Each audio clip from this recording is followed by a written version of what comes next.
Hey everyone, I'm your host Cadence, and welcome back to another episode of Project Honesty, a podcast designed for young adults, by a young adult, to gain brutally honest, friend-like advice, as well as provide a platform for young adults to form opinions, color outside of the lines, take deep dives into current events, and most importantly, have fun. This is Project Honesty, navigating reality with real conversations and diverse opinions. Hi, I am so glad to be back recording and posting. So I took Thanksgiving off, kind of on a whim. I was going to post, but then I realized, I want to spend the weekend with family. So I didn't post on Thanksgiving. And then I got extremely sick that week. So I was sick for like 4 or 5 days in bed. And so that's why this episode got delayed till Friday of the following week, because I just need a little more time to get back to normal cadence. So now I'm back and recording, and I'm so happy to be recording. If you haven't already, go check out, it says last week's episode, but it's like almost 2 weeks ago episode. The last episode that I posted is called The Candidate Chronicles, the roots and early years of America's top presidential candidates. In this episode, I go back to when the top candidates in the U.S. presidential election were born, their upbringing, and how it may affect their political views now. I also went over briefly the American political system, the branches of government, and the general interests and views of the two most voted for political parties in the United States. That is available on Spotify and YouTube, so head over and watch that one. So far in this US politics series, I have first talked about the debate. I went through what happened in the debate and the right and wrong things that were said in that debate. And then I briefly talked about how the system of which the US government operates. I talked about the candidates, their candidate education, home lives, and then the difference between the two most popular political parties in America. Today, I'm kind of wrapping up this 3-part series with my thoughts, my opinions, the party I agree with most and why, and it's probably pretty obvious, but if it isn't, keep listening. Why Canadians pay more attention to American politics and just the Canadian perspective of US politics, and then my predictions for this upcoming election. So my thoughts on the American political system are kind of scattered. I think that the US political system is broken, but the same can be said for the Canadian political system. Overall, I feel that in the Western political systems, there's a lot of things that are going wrong, that aren't what is best for that country, but I see it especially in American politics. A lot of this has to do with media glamorization and over-dramatization, and I feel like that media attention has negatively impacted American politics because people in America now, a lot of them are getting facts from social media. They aren't doing the research, they aren't looking into their candidates, and they're approaching the topic of voting without the right education, tools, and facts to make an informed decision on who they want as their political leader. And the system of two main political parties, in my mind, has created kind of this undemocratic division between the American people. It's splitting people up. So instead of the unity and democracy that is supposed to be the foundation of America, politics has created a divide. And you know that your political system is unhealthy when two people from opposite political parties cannot sit in a room together. You know your political system is unhealthy when people from extremist groups storm a government establishment to, quote, fight for the right or demonstrate their unwillingness to participate in democracy, and they injure people in the process. That is an unhealthy political system, and that is something that is seen a lot in American media and politics, and it's something that is really creating a divide that doesn't make America whole. Like in their Constitution and their Declaration of Independence and all these other fucking old papers about the foundation of America. Modern day America isn't following that. It's not like, it's so divided and unhealthily divided. And my view on this is I try to be like Switzerland, okay? I gather information on both sides unbiasedly and then make my decision based on that. And now I'm not even at voting age yet, or even American, but I think that having an opinion when it comes to politics is really important, especially when you are a young person. My thoughts on the approach of the two parties that I covered is kind of straightforward. The US has more than two political parties, but 99% of the votes are cast for the two most popular that I have covered, the Democrats and the Republicans. Again, by having this, it is not just a two-party system, yet division is still being created. And again, media has also negatively impacted the parties and enhanced the division that is politics in America, because media has really taken two very strong stances and kind of pit them against each other. You see right now, like Jubilee, a company on YouTube, has started putting Republicans and Democrats in the same room and having them argue. It's like 1v20 or 20v1 type thing with Democrats and Republicans. And that is something, I mean, they're interesting to watch, but they're still unhealthy, in my opinion, for a political system and approach to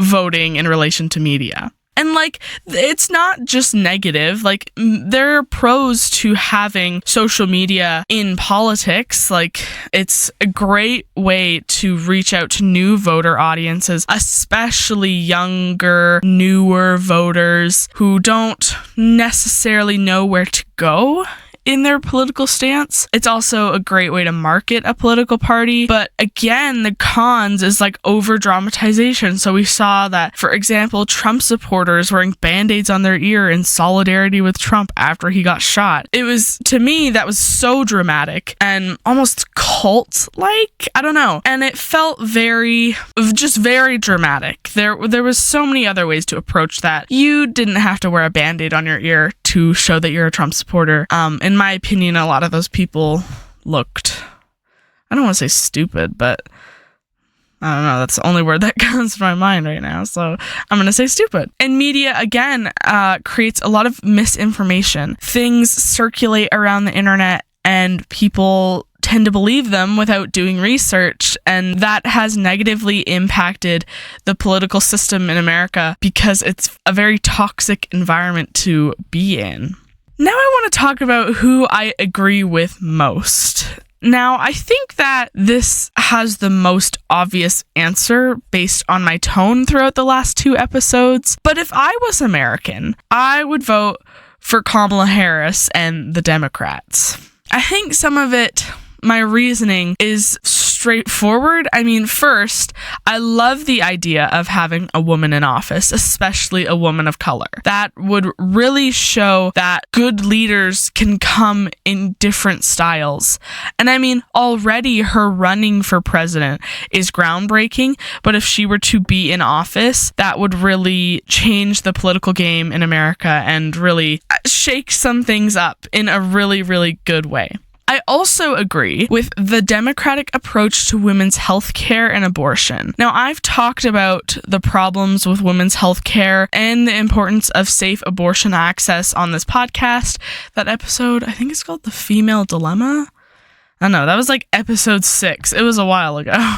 But as a woman, I will always want a right to my body, and it is not my government's job to tell me what to do with it. And I especially will not accept the fact that an old white man who isn't properly educated on the importance of safe abortion to have the ability to even think that he makes that decision for me, let alone take away the right and access to abortion. Because I've said this on here before, but banning abortion and taking away abortion doesn't stop abortions from happening. It just takes away the safety of abortion. They can be done safely, but when you take that access away, they will become unsafe, killing more American women.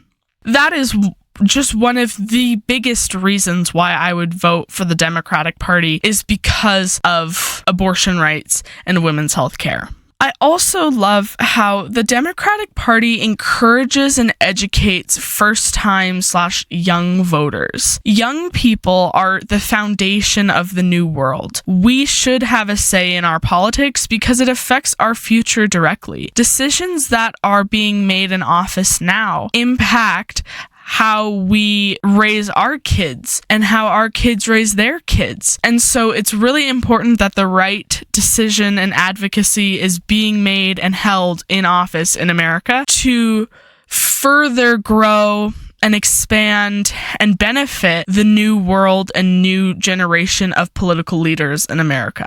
And overall, the modernized approach to politics that comes out of the Democratic Party is very nice and refreshing to see.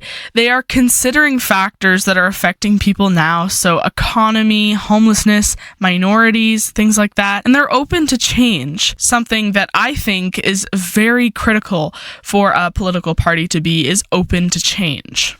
Looking at Trump as a candidate, I can't even understand why people still vote for him, especially women. For one, he's a fucking convicted felon. Most Trump supporters claim that this is fake or that the charges aren't real, and I just don't understand why on earth a convicted felon is still allowed to run. And I think it actually has something to do with the privilege that comes with being a financially powerful white man, but that's just my opinion. He also thinks that he gets the power to tell a woman what to do with her body. Why in the world do some American women still stand with him is beyond me, as he's trying to take away their rights to their bodies. He also, not to mention, has sexual assault charges and has tried to pay off women not to expose him for sexual assault.